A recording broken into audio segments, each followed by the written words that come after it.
7400 orkesteri, basistin tehtävä.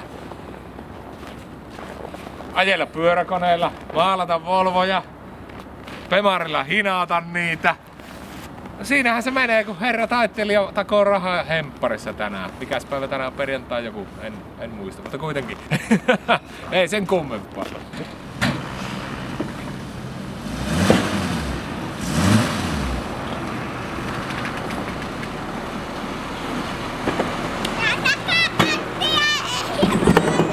Saahan nähdä minkä näköinen se on huomenna, mutta onhan näitä tehty. Ja kato, et ajaa siihen rasvamonttuun niinku siinä katsastuselokuvassa. Se on ruotsalaista piippuilua se.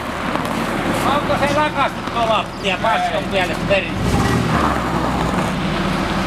Hei, se monttu on!